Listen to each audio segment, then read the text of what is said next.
Chuck, why can we trust the Bible? Well, that's a big subject. There's many reasons. I think the first discovery, there's two discoveries in our way of thinking that will make this clear. The first discovery is that we have here 66 books that were penned by over 40 different guys over thousands of years, and yet we now discover it evidences a deliberate design from end to end. And I don't mean just in theme. We discover that every number, every letter, every place name appears to be deliberately in place by deliberate, skillful design. But the second discovery, for the first discovery is the integrity of the whole, which is startling. But the second discovery is that it has to do with its origin. See, let me back up a little bit. We all assume that time is linear and absolute. And we do that because that's what we live in, that type of situation. And in school, the teacher wrote a line on the blackboard from left to right. The left end was the birth of somebody, the founding of an empire or whatever, and the right end was the end of that person or empire. So we tend, from that experience, to think that time is linear and absolute. From that background, when we start talking about eternity or God, we tend to imagine someone who has lots of time. We tend to think of eternity as a line that starts at infinity on the left and goes to infinity on the right. That God is simply someone who has lots of time. Well, that's poetic and it's useful in our songs and things, but it's bad physics. Because we know from Einstein's theory of relativity that time is a physical property. Time varies with mass, acceleration, or gravity. Now, is God subject to gravity? Of course not. So God is not somebody who has lots of time. God is somebody that dwells outside the restrictions of the physical world. That'd be a great realm to dwell in. Exactly. Well, the point is, if God has the technology to create us in the first place, He has the technology to get a message to us. But how does He authenticate the message? How does He let us know that the message is really from Him and not some kind of contrivance or a fraud of some kind? One way, probably there's many answers to that, we'll talk about a few, but one of the answers is to demonstrate that the origin of His message is from outside time. That's what Isaiah means when he says that it is He that inhabiteth eternity. Okay, so how does He demonstrate this? By writing history before it happens. He declares that He alone knows the end from the beginning. Let me use an analogy to get this across. Let's assume we're watching a major parade. We're sitting on the curb, and around the corner comes the marching units, the bands, whatever. For us, sitting at that curb, the parade is a sequence of events. But to someone who's outside the plane of that existence, say in the chopper above, they could see the beginning and the end simultaneously. Of course. And that's exactly the position God is. But Chuck, a lot of skeptics say the predictions or the prophecies in the Bible are so general that of course they come true. They're not that specific. How would you respond? They are shockingly, astonishingly specific. Give me an example. Well, the most interesting ones tend to get a little technical. But let me give you that's specific that they're too technical sometimes. Well, exactly. But let me give you a simple one that people may find provocative. This is a more subtle thing, but at the same time I think it'll be provocative. And that's the genealogy in Genesis chapter 5. What do you mean by that? Well, when you read the book of Genesis, the first few chapters are kind of interesting. You got the creation, you got the whole incident in the garden and all of that. That's straightforward. But we get to and from chapter 6 on, you've got the flood of Noah and all of that. But chapter 5 is one of those chapters that we tend to skip over because it's a genealogy of 10 people. It's got a lot of names, right. Just names. And we have 10 people there from Adam. It's basically the genealogy from Adam to Noah. And when we read that in the English Bible, we stumble, in a sense, because the names are not translated. We don't translate names. My formal name, they call me Chuck, but I'm Charles. What does Charles mean? Different people have different opinions. No one knows what that means. Well, in the Hebrew, though, you can infer the meaning of the names because of the roots. Yes. So let's just go through a few of these, okay? Adam is pretty straightforward. That's man, right? Adamah, right. Man, okay? He had a son by the name of Seth. And what does Seth imply? It's a root that implies appointed. We get a clue from that from the previous chapter. When Eve gave birth to Seth, she felt he was appointed to be a replacement for Abel, whom Cain slew. The word Seth suggests appointed. When Seth has a son, his name is Enosh, which comes from Anash. It's an incurable wound or woe or grief or whatever. It means mortal, in effect. Enosh has a son by the name of Canaan. Some English Bibles have it misappropriated in Canaan. No, it's Kenan.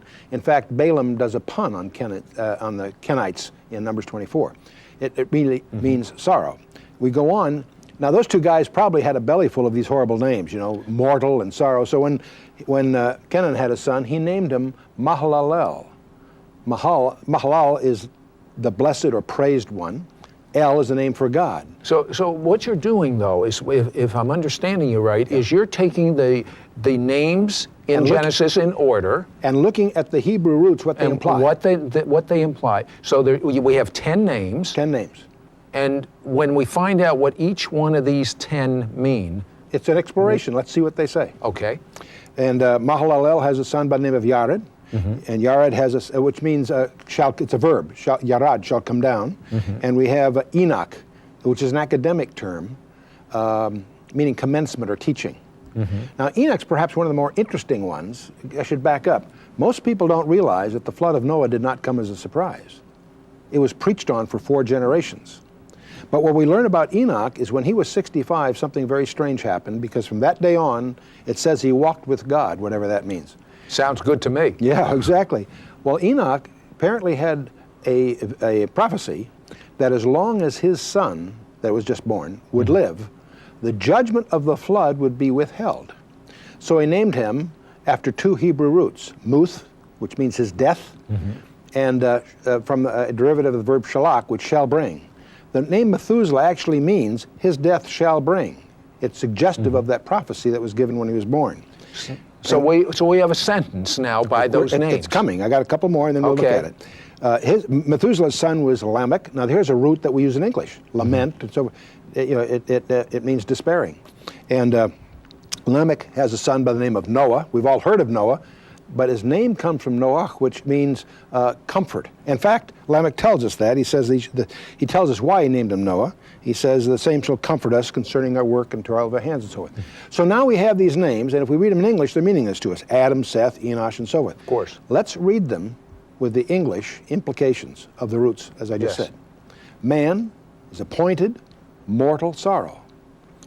The blessed God shall come down, teaching that his death, God's death, shall bring the despairing comfort or rest. That is so good that, Chuck, I want you to say that one more time. What each of those 10 names, their actual meaning, put together, forms a sentence and says, man is appointed mortal sorrow, but the blessed God shall come down, teaching that his death shall bring the despairing comfort. That's absolutely amazing. Well, there's a couple of textual issues here. First of all, you'll never convince me that a group of Jewish rabbis contrived to hide this summary of what would be called the Christian gospel in a genealogy in the Torah. No way. Well, obviously they're not going to hide it, but what I'd like to know is, have you ever had occasion to share that with a Jewish rabbi? Oh yes, we have, and in fact. So what does the rabbi say beyond? Yeah, exactly. I mean, it's not the kind of thing that constitutes a proof. It's really just a discovery that points in a direction. And now there are other examples that are crisper, but a little more technical. In Daniel chapter 9, here's the key points. The Old Testament, as we would call it, was translated into Greek in 285 BC through 270 under Ptolemy Philadelphus. He's funded it. They needed a copy of the Jewish scriptures in Greek, because that's what everybody spoke in those days. So they translated it. The importance of this is that we have copies of that, and it was done in the 3rd century before Christ was born. In that document, we have, of course, the book of Daniel. Set aside who wrote it under what conditions. It's there in black and white. Daniel prays, concerned for his people, is visited by Gabriel, which gives him, Daniel, a 4-verse prophecy that lays out, in effect, everything forthcoming. But what it includes, Gabriel says to Daniel, bear in mind he's in slavery in Babylon, Jerusalem is in rubble several hundred miles to the west. He says from the decree to rebuild Jerusalem unto the Mashiach Nagid, the Messiah, the King, will be a certain number of days. And when you work out the arithmetic from the language, it's 173,880 days. Okay. We know the date of that decree. It was Artaxerxes Longimanus in thanks to Sir Robert Anderson, head of Scotland Yard way back when, in 1894 published a book in which he went to the trouble of nailing that date down. When we count the days from there, then the problem is, when does it end? It ends when Messiah the King. Now, if you study the Gospels, you discover that Jesus, several times he tried to take him and make him as a king, but he'd just slip away. He says, my hour has not yet come. Then one day he does something weird. He not only permits it, he arranges it. Tells his disciples to go to a certain place, give him a password, get a donkey. He rides the donkey, deliberately fulfilling the prophecy of Zechariah 9:9, riding the donkey in Jerusalem.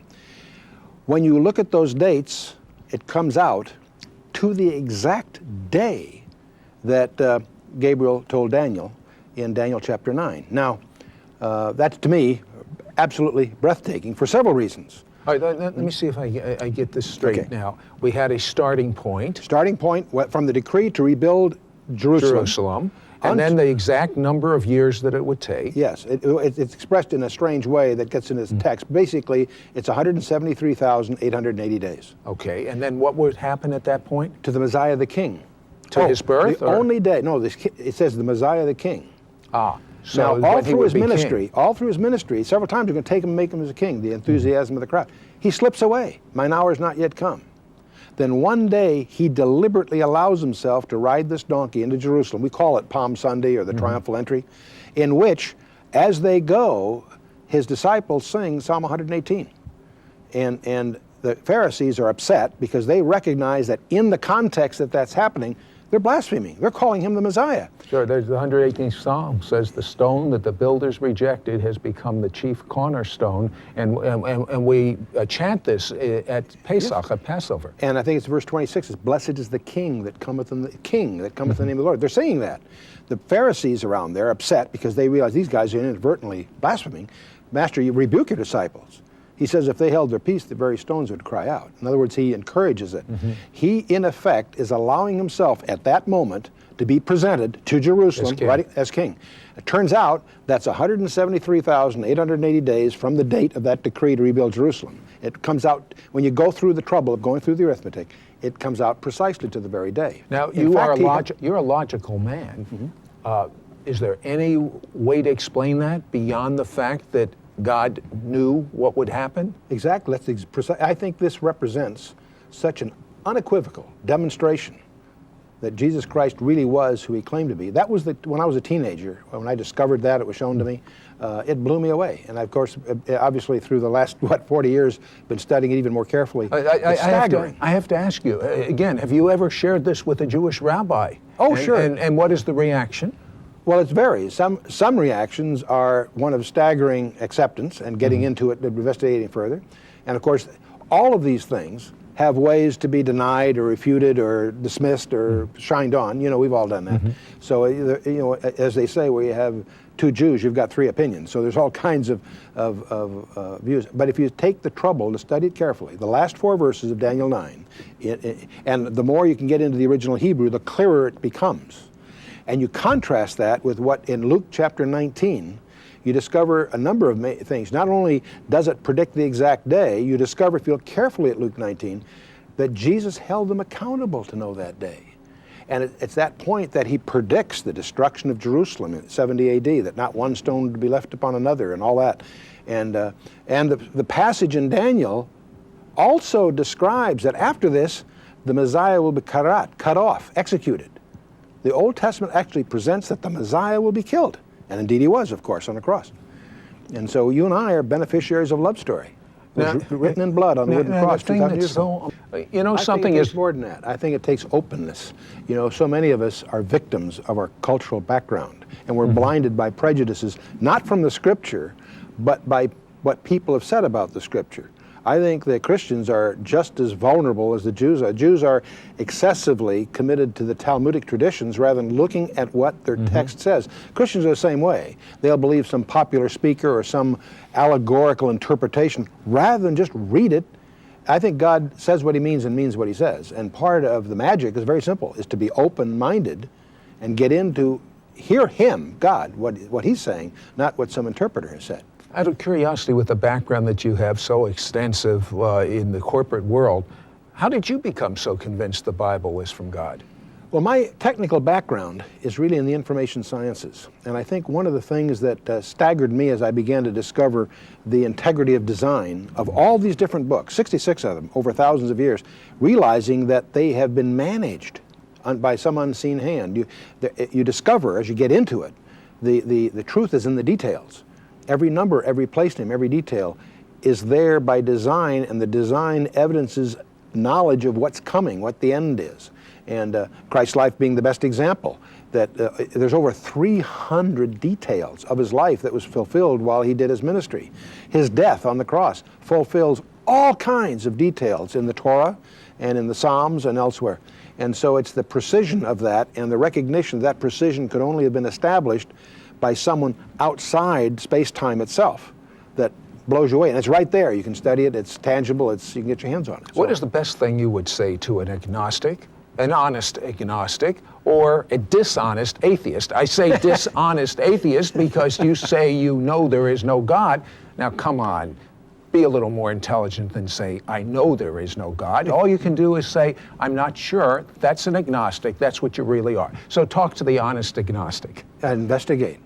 He's honest and he's open. It's the most important thing of his life, because if there is truth here and that truth is going to determine his destiny, it deserves a high priority investigation. But what about Darwin? What about this whole evolution business? Well, now that's, you put your finger on the greatest myth of our society. It imbues our psychology, our culture, not just biology, the whole. And today, the good news is scientists are finally beginning to admit that Darwinism, or evolution as we talk, that's a very imprecise term. What we really mean is the biogenesis, that life began as an accident, defies all the scientific evidence. We have a spectrum of possibilities. Wait, if it defies the scientific evidence, why do we believe it? Cultural pressure, career planning. There are people fired that if the staff discovers they're creationist in their orientation. And yet there are books like Philip Johnson's Darwin on Trial, Michael Behe's book, Darwin's Black Box. Give me one reason why it is unscientific. One. It violates all the entropy laws. It's impossible.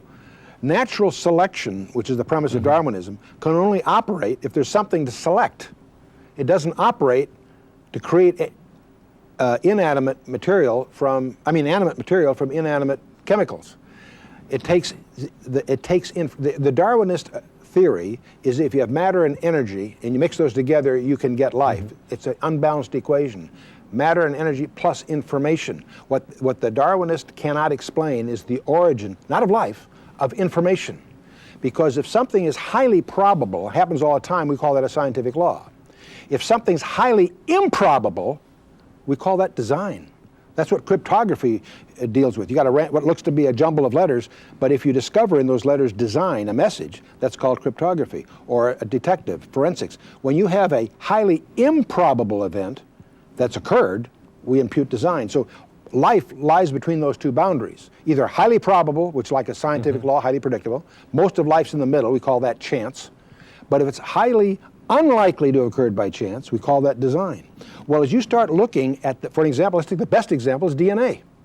You have a DNA molecule that we now discover, is a 3 out of 4 error-correcting code. Now, first of all, it's a digital code.